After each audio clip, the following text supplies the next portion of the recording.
Welcome back to the SportsMax Zone. We leave the track for the clay courts of Roland Garros as we chat some tennis. And what a weekend it was for the sport, huh? With two scintillating French Open finals. Coco Gauff claimed her maiden French Open women's singles title after fighting from a set down to beat the Belarusian world number one, Arina Sabalenka, on Saturday. It was Gauff's second Grand Slam title, having also beaten Sabalenka in the final to lift the US Open crown in 2023. She becomes the first American since Serena Williams in 2015 to be crowned Queen of the Clay at Roland Garros. And she says winning the title was a childhood dream. More emotional, but I think this one was just harder because, you win one and you just don't want to get satisfied with just that one. So it was very difficult to match up. And I also felt like, this one was one I really wanted because I do think this was one of the tournaments that when I was younger, that I felt that I had the best shot of winning. So I just felt like if I went through my career and didn't get at least one of these, I would feel regrets and stuff. So today playing Irina, I was just like, I just got to go for it and try my best to get through the match. And yeah, that's what I did. Meanwhile, Sabalenka was far from impressed with Gauff's performance as she vented her frustration post-match. Well, yeah, I have to say in the past 2 weeks I played really tough matches, really incredible players, and I played definitely better level than in the final. It was really, honestly, the worst tennis I played in the last, I don't know how many months, and the conditions were terrible, and she simply was better in these conditions than me, and I think it was the worst final I ever played.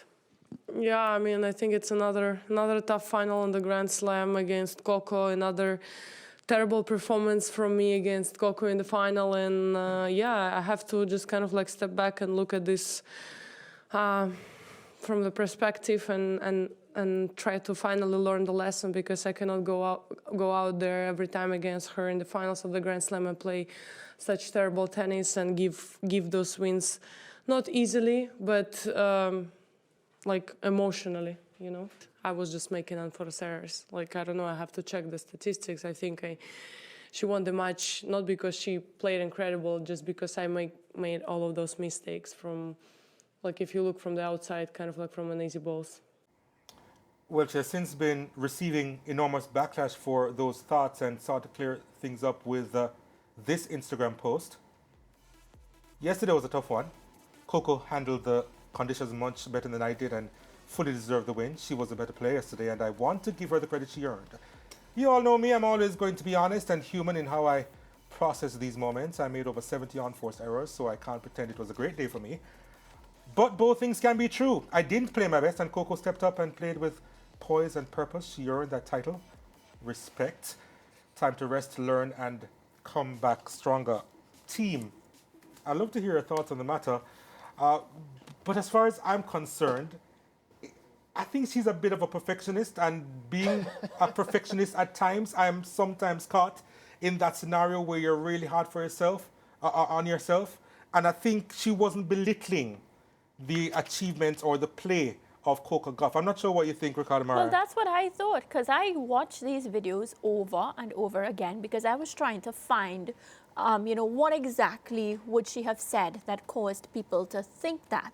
And I'm listening and I'm just saying, this is somebody who is clearly coming down on themselves for what they would have done. I don't even think she was really thinking about the fact that how Coco Gauff went about it. I've attended Naparima Girls High School. It's a school where all the girls are accustomed to doing very well and very competitive. So I remember when I would get my report, if you get a 98, your parents would ask you, where you lose the 2 points for? That's what they would say, as opposed to saying, well, congrats, you did well, right? And I think that is the same scenario with her. What I got is just her saying, I didn't play my best, I did A, B, C, D, but I didn't find the part where she basically said Coco Gauff wasn't good enough or anything. Ricardo? I think it was an emotional moment and response. Ricardo?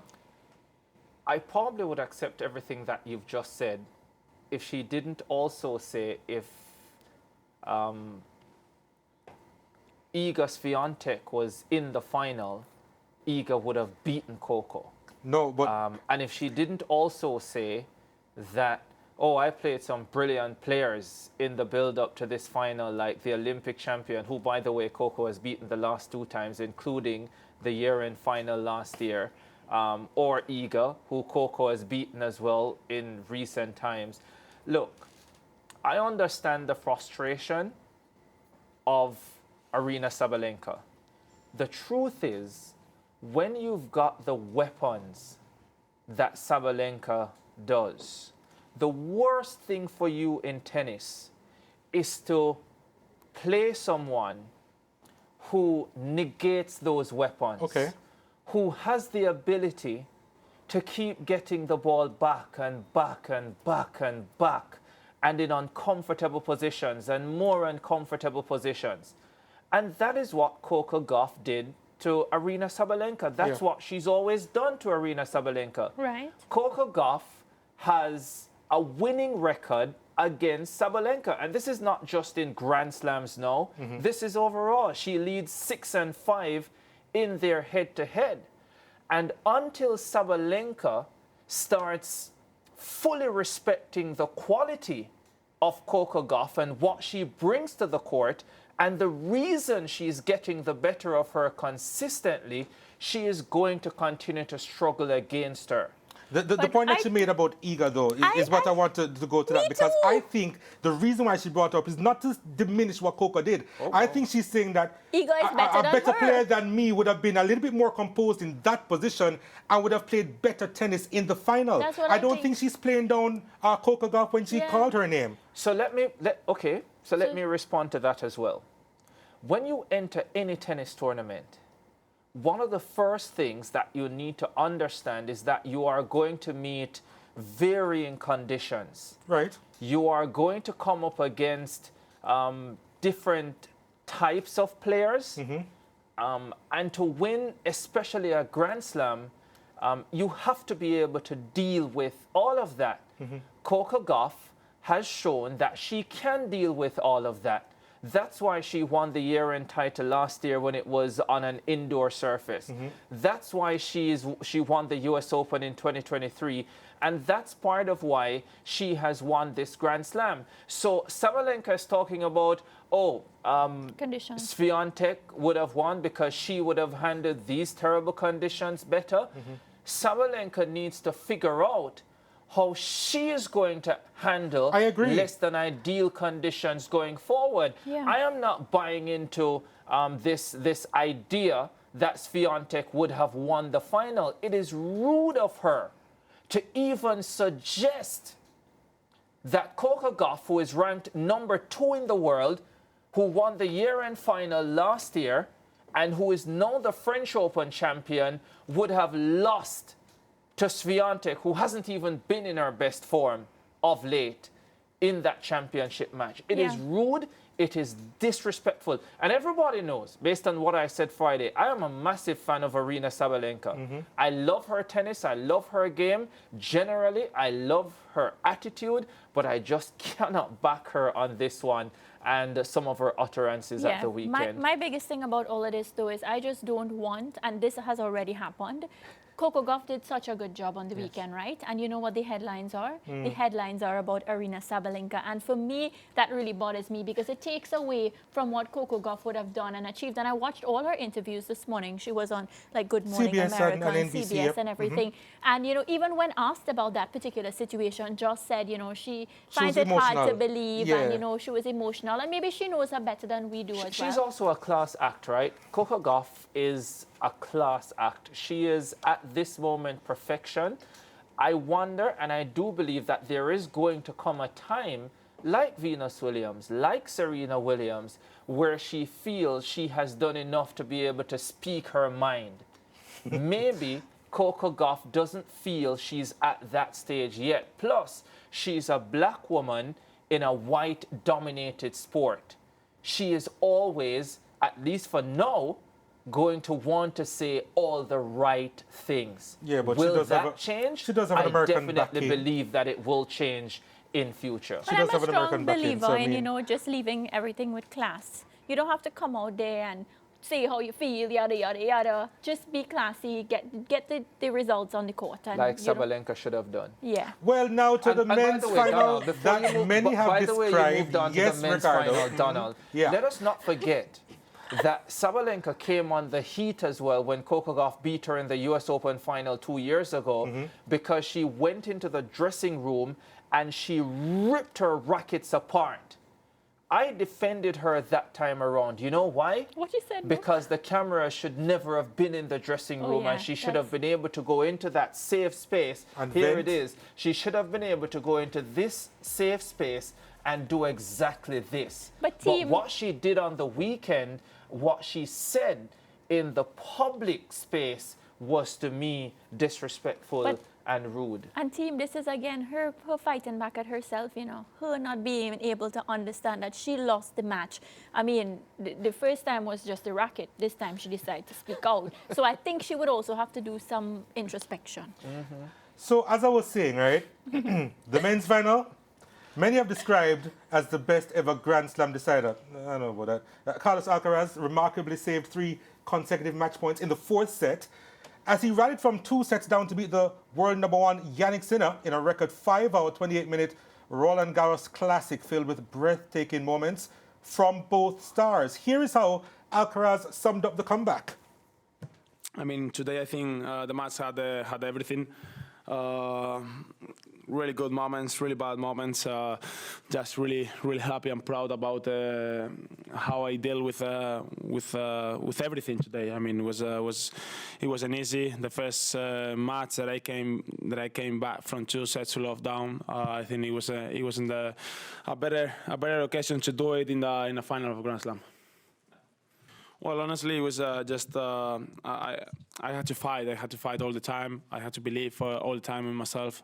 Honestly, yeah, when he brought myself at the beginning of the 3rd set, I felt like everything was to his favor. I felt like everything he's doing is he was going to be in. He was going to make winner, not mistakes. Hitting with the frame, is going to the line. So that's what's my feeling at the beginning of the 3rd set. So I try to delete that thoughts from my mind and just keep it going. Try to fight all the time. Obviously, the crowd and the people were really important to me today. The whole crowd were amazing, but there were a few corners of the crowd that was really helpful for me, which I appreciate that. But yeah, probably without them was would have been impossible to come back. Yeah, Sido was unable to reach the promised land. Who knew, right? Here's his reaction. Physically, I was quite fine. Of course, tired, but he was tired too. We could see. So it was physical match, was mental match. So what can you do? Now knowing the result, it's what it is. You can't really change it. So I'm still happy to be part of this match. I think it was a very high level match. Was long and. Yeah, and it happens, we saw it in the past with other players, and today it happened to me. So we try to delete it somehow and take the positive and keep going. So there are no other ways. It's one of the greatest Grand Slam finals I've witnessed. Ricardo Chambers in our WhatsApp group yesterday said that it was the greatest final that he had witnessed. I'm not sure if he's changed his mind 24 hours after that statement, but I tell you what, I put to you 2008 Wimbledon final between Roger Federer and Rafael Nadal, and I was supporting Federer, and he was the one who lost. This brother over here supports Rafael Nadal, so how would you say, with that being the greatest Grand Slam final of all time, do you agree with that, or are you saying that this 2025 French Open final tops that? Yeah, I watched every second of that 2008 Wimbledon final, including the rain delay. I watched every bit of the French Open final yesterday, and I genuinely believe that as a spectacle, this French Open final is the best I have seen.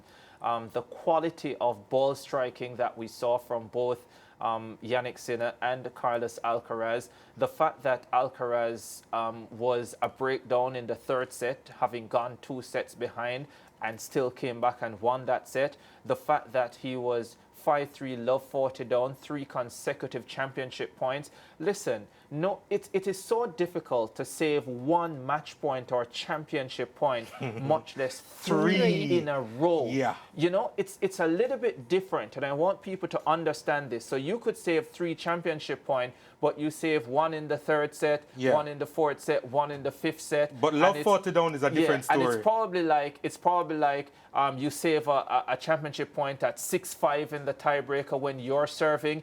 It's completely different from being love 40, 3-5 down in the 4th set of a Grand Slam final. That match is supposed to be over. Yannick Sinner is supposed to win. And then not only that, because after holding for 4-5, he then breaks Yannick Sinner's serve to make it 5-all, which again is another phenomenal achievement. Yeah.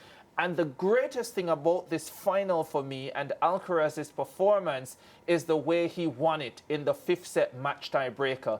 Because after 5 hours and 15 minutes, he took his game to another level, which was unbelievable. And the thing about this is that Yannick Sinner is the #1 player in the world. But Alcaraz always gets it better of him. The #1 player in the world. But one of the things that stood out for me is, like, even after losing to Alcaraz so many times before, he still hasn't figured out how to fix that aspect of his game. And you know, it's interesting, right? Because many individuals have said there are many players who can beat Carlos Alcaraz, but there is only one player who can beat Yannick Sinner at the moment. Alcaraz. And that's Carlos Alcaraz. Now, for me personally, I believe Alcaraz loses to others because he's a showman. He's an entertainer. He's not going to do the same thing over and over and over again. He will try things. So he'll give others opportunities. When he comes up against a player like Yannick Sinner and he locks in, he just becomes a completely different player. So to me, Alcaraz is the better player. Whether he is able, because he has so many different tools, sometimes, you know, he has, okay, which one do I use today? How do I go about this today? And he has all of that to figure out. But when he really locks in, I think he is the better of the two. And I think when their careers are completed, he will be the one with more Grand Slam titles. So Alcaraz is Lara and Sinner is Sachin Tendulkar. I don't know about that. But 2 different sports. Take a break. Back with you after this. No, but Sinner is Federer and Alcaraz is Nadal. Based on your analysis, I was wondering.